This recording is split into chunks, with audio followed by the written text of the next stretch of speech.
So moving forward, we're dropping the 2 and continuing simply as Overwatch.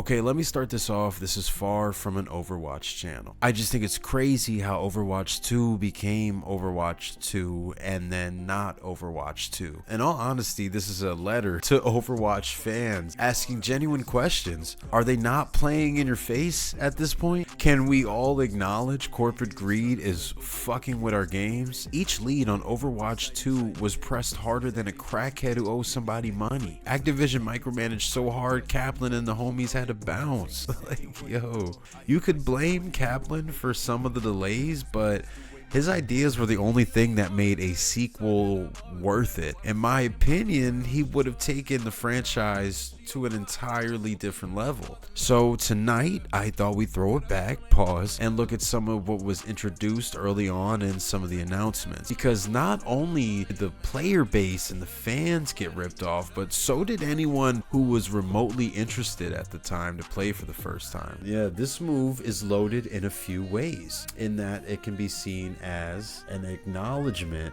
that the Overwatch 2 Blizzard first announced in 2019 never truly materialized. But first, let's hit a knowledge check. We all know that Overwatch was originally announced in 2019, glorious days of pre-COVID. Activision overlords really wanted it like 2020, 21, but delays. And one of those delays, possibly, is Kaplan's idea of PvE. Another was his idea of players being able to swap heroes in between matches to, you know, battle the composition of the opposing team. But that's when they had to think of the battle pass, and it just tacked more time on. In my opinion, Kaplan was just trying to make a good game, but confined in a live service slave dungeon. But yeah, his ideas were just too big for something that was meant to be a reskin. I mean, it's even reported he had a player first approach, but nobody gave a shit. Then Aaron Keller took over, pretty much erased all of Kaplan's ideas, dropped the game October 4th, and Bob's your daddy. And I don't blame Keller. The pressure for this game sounds cartoonishly evil. You have the most top 10 IP in human history, and you can't let a sequel simmer? That doesn't sound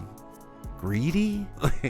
I don't want to say they lied to us, but what was said versus what came out is glaring. Saying shit like ever evolving game when in the end it was just more of the first. But I think Kaplan's ideas were just too open. From what I read, it reported 2-3 ideas, you know, but they were just too open for this pay-to-play model, really, which is what the game is at the end of the day. Buy battle pass. The one thing that was, I don't know if this stayed true, but the lack of loot boxes, that's cool. That's a good idea. That was a great idea. He just had ideas of anyone who wanted either one of these games to keep playing it, and I think it's just so silly. It's just a Doofenshmirtz level of idiocracy. You don't need to press go on that sequel. You know, it just hindered it. In my opinion, roadmaps are garbage banners to lure you in, but this one was promising considering some of the things on here carried over to the late 2022 release. Delays happen all the time. Change is a part of life. But what do you do when we always have to change and we're always being delayed because corporations are eating themselves alive? But again, this was just a letter to Overwatch fans. What went wrong? What happened?